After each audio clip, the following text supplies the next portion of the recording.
লাব্বাইক আল্লাহুম্মা লাব্বাইক ধ্বনিতে মুখর আরাফাত ময়দান, খুতবায় মুসলিম উম্মার শান্তি ও ঐক্য কামনা।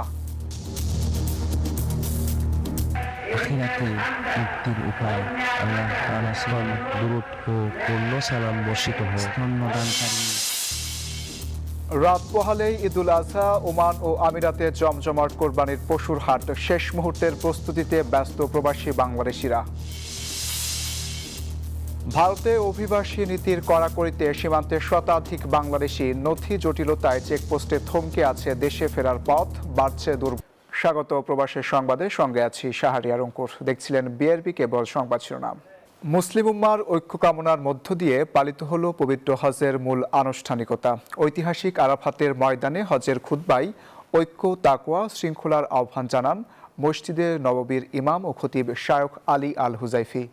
সারা পৃথিবী থেকে সমবেত 15 লাখের বেশি মুসলমান সরাসরি এই খুতবা শোনেন, প্রার্থনা করেন ক্ষমা, রহমত ও নাজাতের।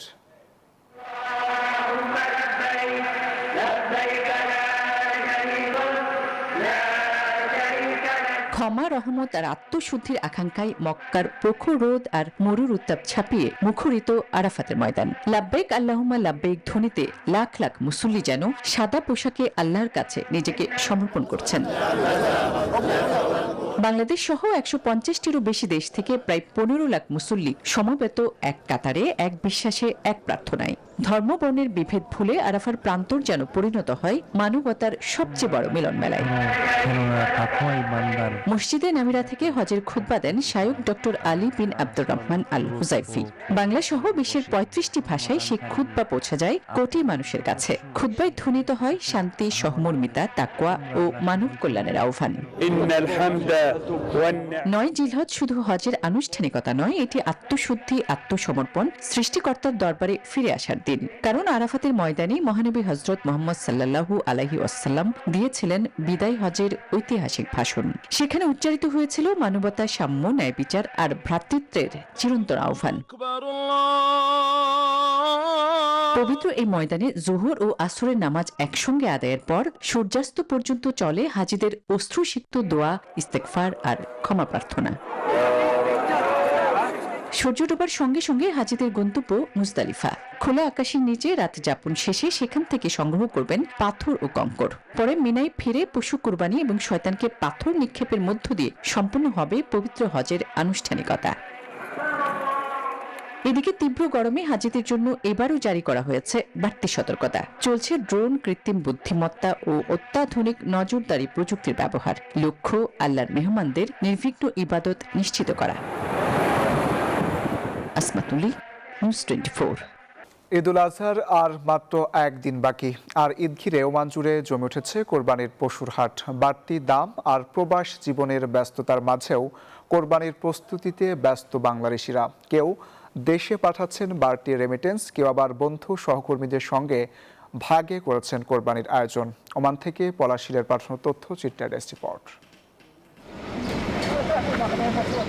ওমানে আল বারখা, সোলার ও সালালার পশুর হাটগুলোতে এখন উপচে পড়া ভিড়। সকাল থেকে গভীর রাত পর্যন্ত চলছে কেনাবেচা। মরুর গরম উপেক্ষা করেই ঈদের আমেজে মুখর প্রবাসীরা।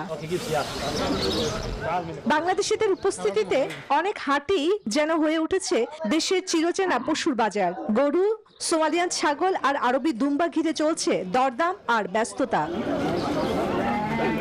তবে এবার বাড়তি দামে কিছুটা চাপে ক্রেতারা। বিক্রেতারা বলছেন আন্তর্জাতিক বাজারের অস্থিরতা আর পরিবহন ব্যয় বাড়ায় পশুর দামও বেড়েছে। অন্য বছরের তুলনায় এবছর গরুর দাম কিন্তু বেশি। আমরা এই গরুটা অন্য বছর আমরা এই গরুটা নিছিলাম 350 রিয়াল দিয়ে, এখন ওই গরুটা সেম 450 রিয়াল দিয়েছি। এবারে গরুর বাজারে দাম অনেক বেশি, তারপরে আমরা অনেক সস্তা দিয়ে পাইছি। 450 রিয়াল দিয়ে অনেক সুন্দর একটা গরু পাইছি, বিশাল বড়। বাড়তি খরচ সামলাতে এবার অনেকেই কয়েকজনে মিলে ভাগে কোরবানির আয়োজন করেছেন। বারকা বাজারে আসে খুবই আনন্দিত লাগতেছে। ঈদ মুবারক ইনশাআল্লাহ ও খায়র মুবারক ইনশাআল্লাহ। পশুর হাট ঘিরে চলছে ঈদের রান্নাবান্না, নামাজ আর বন্ধুদের সঙ্গে আড্ডার পরিকল্পনাও। তাই এসব হাট এখন শুধু কেনা বেচার জায়গা নয়, হয়ে উঠেছে প্রবাসীদের এক টুকরো বাংলাদেশ। Desk report, news 24। ঈদুল আজহার সামনে রেখে সংযুক্ত আরব আমিরাতে জমে উঠেছে কোরবানির পশুর হাট। সেখানে স্থানীয়দের পাশাপাশি পশু কিনতে ভিড় জমান প্রবাসী বাংলাদেশিরাও। আবুধাবি, দুবাই, শারজা ও আল আইনের মতো প্রধান শহরগুলোতে পাওয়া যাচ্ছে বিভিন্ন জাতের গরু, উট, দুম্বা, ছাগল। সিরাজুল হকের তথ্যচিত্রের রিপোর্ট। রাত পোহালে ঈদুল আজহা, পবিত্র এই উৎসবকে ঘিরে সংযুক্ত আরব আমিরাতে জমে উঠেছে কোরবানির পশুর হাট। ভারতীয়, পাকিস্তানি, সোমালিয়ান জাতের গরু, ছাগল ও দুম্বার পাশাপাশি স্থানীয় খামারিদের পালিত পশুও রয়েছে বাজারে। বিভিন্ন হাট ঘুরে নিজেদের পছন্দ ও সামর্থ্য অনুযায়ী পশু কিনছেন ক্রেতারা। অন্যান্য দেশের নাগরিকদের মধ্যে ছাগল ও দুম্বা কেনার প্রবণতা বেশি থাকলেও বরাবরের মতো গরু কেনার প্রতি বেশি আগ্রহ দেখাচ্ছেন বাংলাদেশিরা। তবে নিজের সামর্থ্য অনুযায়ী ছাগলও কিনছেন অনেকে। এবছর আমিরাতে ছাগলের দাম 800 থেকে 2500 দিরহাম এবং গরুর দাম 6000 থেকে 10200 দিরহামের মধ্যে ওঠানামা করছে। গত বছর যে গরুটা আমরা 6000 দিরহামে কিনেছি, এটা এই বছর 8000 দিরহাম মার্কেট ভ্যালু দেখাচ্ছে তারা। বড় বড় গরু আছে, অনেক ছাগল আছে, তাই এইখানে ভাবছি আজকে একটা গরু নিয়ে যাব। মধ্যপ্রাচ্যে চলমান অস্থিরতার পরও সকলে যেন নিরাপদে ঈদ উদযাপন করতে পারেন সে লক্ষ্যে প্রয়োজনীয় পদক্ষেপ নিয়েছে আমিরাত সরকার। Desk report, news 24। ভারতে অভিবাসী আইন কঠোর হওয়ায় দেশে ফিরতে মরিয়া বাংলাদেশিরা। সেই লক্ষ্যে মঙ্গলবার পশ্চিমবঙ্গ সীমান্তে বিএসএফের চেকপোস্টে জড়ো হন শতাধিক মানুষ। তবে নথি সংক্রান্ত জটিলতায় পরিবার নিয়ে সীমান্তেই ভোগান্তিতে দিন কাটছে তাদের। কেউ মাদুরে, আবার কেউ মাটিতে বসে অপেক্ষায়। সবার চোখেই ক্লান্তি আর অনিশ্চয়তার ছাপ। মঙ্গলবার পশ্চিমবঙ্গের উত্তর 24 পরগনার বসিরহাট মহকুমার হাকিমপুর সীমান্তে জড়ো হন শতাধিক বাংলাদেশি। তোড়জোড় ভারতীয় সীমান্তরক্ষী বাহিনী বিএসএফ এর অনুমোদন নিয়ে নিজ ভূম বাংলাদেশে ফেরার। ফিরে যাচ্ছে ওই সরকার আর কি, দেশের মানুষ দেশে চলে যাও। নথি যাচাই বাছাই সংক্রান্ত জটিলতায় সীমান্তের চেকপোস্টে বাড়ছে ভোগান্তি। কোলের শিশু ও পরিবারের নারী সদস্যদের নিয়ে বিপাকে ছিন্নমূল মানুষ। সরকার যখন ঘোষণা দিচ্ছে ওই জন্য এসছে এখানে, এখন রিটার্ন যাচ্ছে লোকজন। সম্প্রতি পশ্চিমবঙ্গে ক্ষমতায় বসেই অভিবাসী আইন কঠোর করে বিজেপি সরকার। অনুপ্রবেশকারীদের আইন শৃঙ্খলা রক্ষাকারী বাহিনীর সহায়তায় সরাসরি বিএসএফ এর হাতে তুলে দেওয়ার হুমকি দেন মুখ্যমন্ত্রী শুভেন্দু অধিকারী। যে বাংলাদেশের অবৈধ অনুপ্রবেশকারী পুলিশ নেবে এবং বিএসএফ এর হাতে হ্যান্ডওভার করবে। বিএসএফ এর যা ভারত সরকার বাংলাদেশ সরকারের সঙ্গে আছে এগ্রিমেন্ট, বাংলাদেশি প্রুফ করে হ্যান্ডওভার করে দেবে। এরই মধ্যে রাজ্য সরকারের ইশারায় পশ্চিমবঙ্গ জুড়ে চলে আইন শৃঙ্খলা বাহিনীর ধরপাকড় অভিযান। তাদের হাতে আটক 1 ডজন বাংলাদেশির ঠাঁই হয়েছে ইংরেজবাজার চন্দন পার্ক, গাজল থানার পান্ডুয়া এলাকা ও মুর্শিদাবাদের কথিত হোল্ডিং সেন্টারে। এমন আতঙ্কের মাঝে দ্রুত দেশে ফেরার সিদ্ধান্ত নিয়েছেন বহু বাংলাদেশি। অনুপ্রবেশকারীদের নথি সংক্রান্ত সংকট উত্তরণে ভারতীয় সীমান্তরক্ষী বিএসএফ বাংলাদেশ কর্তৃপক্ষের সঙ্গে যোগাযোগের কথা জানিয়েছে। Desk report, news 24। ইতালি থেকে নিজ দেশে সবচেয়ে বেশি রেমিটেন্স পাঠানো কমিউনিটির তালিকায় শীর্ষে আছেন বাংলাদেশিরা। দেশটির রাজধানী রোমে বসবাসরত বাংলাদেশিরা 2025 সালে প্রায় 365 মিলিয়ন ইউরো দেশে পাঠিয়েছেন, যা অন্যান্য অভিবাসী কমিউনিটির তুলনায় অনেক বেশি। ইতালি থেকে সাইফুল ইসলামের তথ্যচিত্রের রিপোর্ট। জীবিকার তাগিদে প্রতি বছর বাংলাদেশ থেকে বহু মানুষ প্রবাসী পাড়ি জমান। এরপর উপার্জনের বেশিরভাগটাই শিক্ষা, চিকিৎসার মতো মৌলিক চাহিদা পূরণে পাঠান পরিবারের কাছে। অনেক ক্ষেত্রে তারা উপার্জনের 80% রেমিটেন্স হিসেবে পাঠান। এরই ধারাবাহিকতায় ইতালিতে বসবাসরত বাংলাদেশিরা 2025 সালে প্রায় 365 মিলিয়ন ইউরো দেশে পাঠিয়েছেন, যা অন্যান্য অভিবাসী কমিউনিটির তুলনায় সবচেয়ে বেশি। ইতালির কেন্দ্রীয় ব্যাংকের প্রতিবেদন অনুযায়ী রেমিটেন্সের 1.2 বিলিয়ন ইউরো এসেছে শুধু রোম থেকেই, যা মোট রেমিটেন্সের প্রায় 10%। বর্তমানে রোমে প্রায় 4 লাখ প্রবাসীর বসবাস। এর মধ্যে এশীয় নাগরিকের সংখ্যা প্রায় 1,42,000, যার মধ্যে সবচেয়ে সক্রিয় ব্যবসায়ী কমিউনিটি হিসেবে উঠে এসেছে বাংলাদেশিরা। আমরা এখন হুন্ডিতে টাকা পাঠাই না, বৈধভাবে টাকা পাঠাই। হুন্ডিতে টাকা পাঠানো এখন সবচেয়ে বেশি রিস্ক। আমরা এখন বৈধভাবে টাকা পাঠাই বলেই 2025 সালে সর্বোচ্চ রেমিটেন্স বাংলাদেশে গেছে। গেল বছর রোমে বসবাসরত বাংলাদেশিরা প্রায় 365 মিলিয়ন ইউরো দেশে পাঠিয়েছেন, যা 2024 সালের তুলনায় 18% বেশি। বিশ্লেষকদের মতে ইতালিতে বাংলাদেশিদের ব্যবসায়িক সফলতা ও অর্থনৈতিক অবস্থান আরো শক্তিশালী হওয়ার কারণে এই প্রবৃদ্ধি। Desk report, news 24।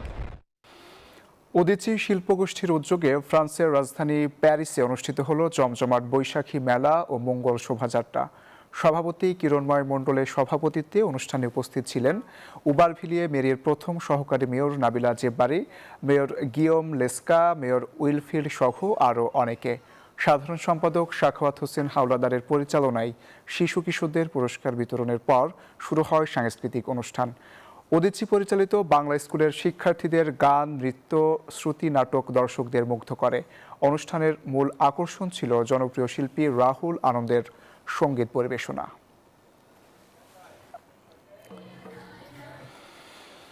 মালয়েশিয়ার রাজধানী কুয়ালালামপুরে বাংলাদেশ অধ্যুষিত এলাকা হাংতুয়ায় যাত্রা শুরু করেছে চট্টগ্রামের ঐতিহ্যবাহী খাবার রেস্টুরেন্ট মেজবান।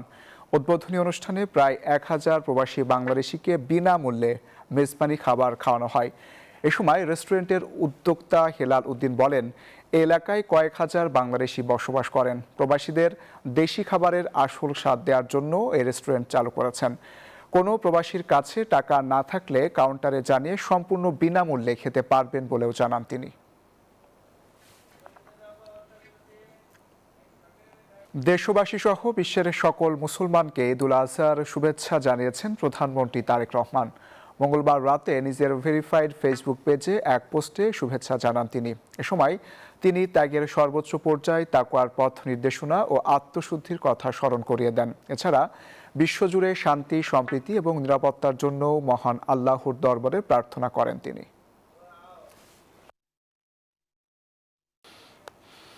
প্রিয়জনের সাথে ঈদের আনন্দ ভাগাভাগি করতে রাজধানী ছাড়ছে মানুষ। ঢাকার কমলাপুর রেল স্টেশন, দূরপাল্লার বাস টার্মিনাল ও সদরঘাট লঞ্চ টার্মিনালেও ছিল ঘরমুখো যাত্রীদের ভিড়।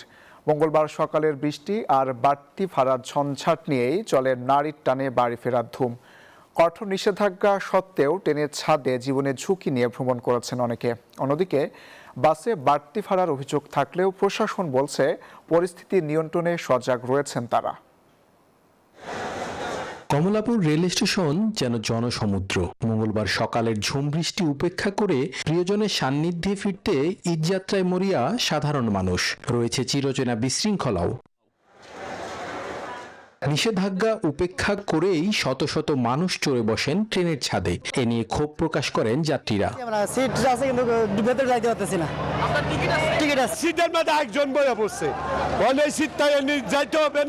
রেলওয়ের মহাপরিচালক জানান, ট্রেনের ঘাটতি রয়েছে, তবে বিশৃঙ্খলা ও দুর্ঘটনার ঝুঁকি এড়াতে যাত্রীদের ছাদে ওঠার ক্ষেত্রে নিরুৎসাহিত করা হচ্ছে। সার্বিক দিক চিন্তা করে আমরা সেভাবে আর পুরোপুরি আমরা তাদেরকে নিরুৎসাহিত করে থাকি। গাবতলী, সায়েদাবাদ ও মহাখালী বাস টার্মিনালে কালোবাজারি আর বাড়তি ভাড়া আদায়ের উৎসব নিয়ে ক্ষুব্ধ যাত্রীরা। সাধারণত ঢাকা থেকে ফেনীর ভাড়া 300 থেকে 350 টাকা হয়, কিন্তু আজকে এই ভাড়া 600 টাকা ভাড়া নিয়েছে। দুপুরে সায়েদাবাদ বাস টার্মিনাল পরিদর্শনে যান সড়কমন্ত্রী শেখ রবিউল আলম। কাউন্টারগুলোতে নজরদারির কথা উল্লেখ করে অসাধু চক্রের বিরুদ্ধে হুঁশিয়ারি দেন তিনি। প্রত্যেকটা কাউন্টারে নির্ধারিত ভাড়া টানিয়ে দেওয়া আছে জনগণের সচেতনতার জন্য। আবার বাসগুলিতেও ওই স্টিকার লাগিয়ে দেওয়া আছে কত টাকা ভাড়া হবে। ভোগান্তি কমাতে টার্মিনালগুলোতে নিরাপত্তা ব্যবস্থা জোরদার করেছে প্রশাসন। সদরঘাট লঞ্চ টার্মিনালেও ছিল যাত্রীদের উপচে পড়া ভিড়। তবে ভোগান্তি থাকলেও প্রিয়জনের সাথে ঈদ করতে বাড়ি যেতে পেরে খুশি অনেকেই। ঈদে বাড়িতে যাইতেছি অনেক কষ্টের ভিতরও, এটা আমাদের কাছে কষ্ট লাগে না। বাড়িতে যে যেতে পারতেছি ঠিকঠাক মতো, এটাই অনেক ভালো লাগতেছে। সন্ধ্যায় সদরঘাট লঞ্চ টার্মিনাল পরিদর্শনে যান নৌ পরিবহন প্রতিমন্ত্রী। যাত্রীদের নিরাপদ যাত্রা নিশ্চিত করতে বিভিন্ন প্রস্তুতির কথা জানান তিনি। এইবারের যে ঈদ যাত্রাটি আল্লাহ আমাদের সবার উপরে রহমত করেছেন। আমরা এখন পর্যন্ত খুব সুন্দরভাবে যারা প্যাসেঞ্জাররা আছেন তাদেরকে নিরাপদে পৌঁছে দিতে পারছি। সব বাধা বিপত্তি পেরিয়ে ঘরমুখো এসব মানুষের ঈদযাত্রা নিরাপদ ও আনন্দময় হোক, এমনটাই প্রত্যাশা সবার। মাইদুল ইসলাম, নিউজ 24, ঢাকা। অন্তর্বর্তী সরকারের কিচেন ক্যাবিনেট ছিল, তবে সেই ক্যাবিনেটের সদস্য ছিলেন না বলে দাবি করেছেন এনসিপির মুখপাত্র আসিফ মাহমুদ সজীব ভুঁইয়া। এনসিপির কেন্দ্রীয় কার্যালয়ে জরুরি সংবাদ সম্মেলনে কথা বলেন তিনি। আরও জানান, যুক্তরাষ্ট্রের সঙ্গে হওয়া বাণিজ্য চুক্তির বিষয়ে এনসিপির সঙ্গে তৎকালীন সরকার কোনো আলোচনা করেনি। বিএনপির পরামর্শে নির্বাচনের 3 দিন আগে এ চুক্তিটি করেন বর্তমান পররাষ্ট্রমন্ত্রী খলিলুর রহমান।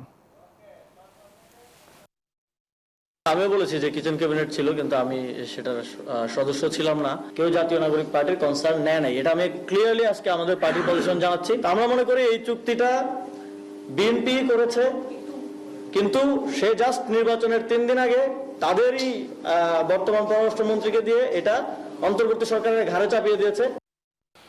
সন্ত্রাসীদের অভয়ারণ্য কঠোরভাবে নির্মূল করার ঘোষণা দিয়েছেন স্বরাষ্ট্রমন্ত্রী সালাউদ্দিন আহমদ। দুপুরে পুলিশ হেডকোয়ার্টারে ব্রিফিংয়ে তিনি বলেন, মাদক ব্যবসায়ী ও সন্ত্রাসীদের কোনো ছাড় দিবে না সরকার। জঙ্গল, সলিমপুর সহ অন্যান্য জায়গায় আইন শৃঙ্খলা বাহিনীর ওপর হামলার ঘটনায় ব্যবস্থা নেওয়া হচ্ছে। ঈদযাত্রায় নেহায়েত গাফিলতির কারণে কিছু দুর্ঘটনা ঘটেছে বলেও মন্তব্য করেন তিনি। এদিকে জঙ্গল, সলিমপুরে আর কখনো সন্ত্রাসীদের ঢুকতে দেওয়া হবে না বলে হুঁশিয়ারি দিয়েছেন র্যাব মহাপরিচালক। জাতীয় ঈদগাহ ময়দান পরিদর্শনে গিয়ে এই হুঁশিয়ারি দেন তিনি। সাইফুল ইসলামের রিপোর্ট। চট্টগ্রামের সীতাকুণ্ডের জঙ্গল সলিমপুরে র্যাব ক্যাম্পে সম্প্রতি হামলা চালায় সন্ত্রাসীরা। বুলডোজার দিয়ে গুঁড়িয়ে দেওয়া হয় ক্যাম্পের দেয়াল সহ বিভিন্ন অবকাঠামো। আইন শৃঙ্খলা রক্ষাকারী বাহিনীর অভিযান ঠেকাতে কয়েকটি রাস্তাও কাটা হয়। পুলিশ হেডকোয়ার্টারে ব্রিফিংয়ে প্রশ্ন জবাবে স্বরাষ্ট্রমন্ত্রী জানান, জঙ্গল, সলিমপুর সহ অন্যান্য স্থানে আইনশৃঙ্খলা বাহিনীর উপর হামলার ঘটনায় কোনো ছাড় দেয়া হবে না। মাদক ব্যবসায়ী ও সন্ত্রাসীদের সরকার নির্মূল করবে বলেও হুঁশিয়ারি দেন তিনি। জঙ্গল, সলিমপুর সহ অন্যান্য জায়গায় যেখানে র্যাবের উপরে এবং পুলিশ বাহিনীর উপরে আক্রমণ হয়েছে, সেটা আপনাদের মতো আমরা খুব গভীরভাবে দেখেছি এবং এর উপরে আমরা অ্যাকশন নিচ্ছি। সেটা আপনাদের সামনে যখন দৃশ্যমান হচ্ছে ইতিমধ্যে, তখন আপনারা দেখতে পাবেন। ঈদযাত্রা ভোগান্তিহীন ও নিরাপদ করতে সরকার সব ধরনের ব্যবস্থা নিয়েছে বলে দাবি করেন স্বরাষ্ট্রমন্ত্রী। কিছু দুর্ঘটনার জন্য চালক ও যাত্রীদের গাফিলতিকে দায়ী করেন। যদি যাত্রীরা নিজেরা সচেতন থাকে, তাহলে এই দুর্ঘটনা এড়ানো সম্ভব। এদিকে জাতীয় ঈদগাহ ময়দান ঘুরে দেখার পর র্যাব মহাপরিচালক ঈদ ঘিরে কোনো হুমকি নেই বলে জানান। জঙ্গল, সলিমপুরে সন্ত্রাসীদের হামলার বিষয়েও কথা বলেন তিনি। গত রাতেই যে ঘটনাটা ঘটিয়েছে, এটা আমাদের কিছু অসাবধানতা বশত ঘটেছে কথাটি। তবে তারা এখানে আসতে পারবে না, তাদের সে শক্তি নাই। তারা যেখানে থাকুক, যেভাবে থাকুক, তাদেরকে আমরা উচ্ছেদ করবো। এবং এই পর্যন্ত প্রায় 30 জন অ্যারেস্ট হয়েছে, গ্রেপ্তার রয়েছে এই সংক্রান্তে। এবং আপনারা নিশ্চিত থাকতে পারেন, তারা কোনোভাবে সেখানে ঢুকতে পারবে না। কোনো শক্তি নাই সেখানে নতুন করে ঢুকবে। আমরা তাদেরকে তাড়িয়ে দিয়েছি, তারা তাড়ানো অবস্থাতেই থাকবে। তারা ঢুকবার কোনো সুযোগ সেখানে পাবে না ইনশাআল্লাহ। পশুরহাট, ফাঁকা, ঢাকা সহ সর্বত্র নিরাপত্তা নিশ্চিতে ব্যবস্থা নেওয়া হয়েছে বলেও জানান তিনি। সাইফুল ইসলাম, নিউজ 24, ঢাকা। রাজপথে এআই ক্যামেরার ব্যবহার ঘিরে এবার সক্রিয় হয়ে উঠেছে ডিজিটাল প্রতারক চক্র। এআই ক্যামেরায় মামলা হয়েছে জানিয়ে জরিমানার নামে টাকা হাতিয়ে নিতে গাড়ির মালিকদের কাছে পাঠানো হচ্ছে খুদে বার্তা। ঢাকা মহানগর পুলিশ এমন ভুয়া বার্তার বিষয়ে নগরবাসীকে সতর্ক থাকার পরামর্শ দিয়েছে। বিস্তারিত জানাচ্ছেন মাসুদ সুমন, ক্যামেরায় ছিলেন উৎপল শিকদার। সড়কে ট্রাফিক আইন অমান্যকারীদের ধরতে সম্প্রতি প্রযুক্তির সহায়তায় শুরু হয়েছে এআই ক্যামেরার ব্যবহার। তবে এই আধুনিক উদ্যোগকেই এখন ঢাল হিসেবে ব্যবহার করছে একদল সাইবার প্রতারক। জরিমানা পরিশোধ সংক্রান্ত চূড়ান্ত বিজ্ঞপ্তি, এমন শিরোনামে হুট করেই নাগরিকদের মোবাইলে আসছে খুদে বার্তা, যেখানে উল্লেখ থাকছে ভুয়া মামলা নম্বর, তারিখ এবং কথিত অপরাধের ধরন। নির্দিষ্ট সময়ে টাকা না দিলে আইনি ব্যবস্থার হুমকি দিয়ে নিচে জুড়ে দেয়া হচ্ছে একটি ওয়ান টাইম লিঙ্ক। ফাঁদ এখানেই, পাঠানো লিঙ্কে প্রবেশ করলেই দেখা যাচ্ছে জরিমানার মোটা অঙ্কের টাকা। আর সেই টাকা পরিশোধ করতে গিয়েই সাধারণ মানুষ হারাচ্ছেন ব্যাংকিং গোপন তথ্য, খোয়া যাচ্ছে পকেটের টাকা। ইতিমধ্যেই এমন প্রতারণার শিকার হয়েছে বেশ কয়েকজন। তারা আমাকে মামলা দিয়েছে। এখন এই যে 23শে মে এই মামলাটা আমি খাইলাম। এই দিন আমি বনানীতে হেঁটে বেড়াচ্ছি গাড়ি ছেড়ে, আমার গাড়ি তখন চিটাগংয়ে বা বাইকও চিটাগংয়ে। সংশ্লিষ্টরা বলছেন সরকারি যে কোনো জরিমানা আদায়ের সুনির্দিষ্ট ও স্বীকৃত মাধ্যম রয়েছে।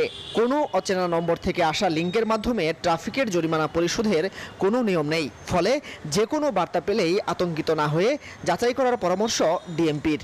আমরা জনগণকে সচেতন করার চেষ্টা করছি যে আমাদের তরফ থেকে এখন পর্যন্ত আমরা হয়তো মেসেজিং এ যাব, কিন্তু এখন পর্যন্ত কোনো মেসেজ আমরা এখন কারো মোবাইলে পাঠাইনি। আমরা যেটি করছি, আমরা একটা মামলা জেনারেট হওয়ার পরে সেই মামলার কাগজ ডাকযোগে তার ঠিকানায় পৌঁছে দিচ্ছি। তিনি আরও জানান, এমন প্রতারক চক্রকে শনাক্ত করতে ইতিমধ্যেই ডিএমপি কাজ শুরু করেছে। মাসুদ সুমন, নিউজ 24, ঢাকা। আর এই ছিল প্রবাসের সংবাদে। ধন্যবাদ সবাইকে।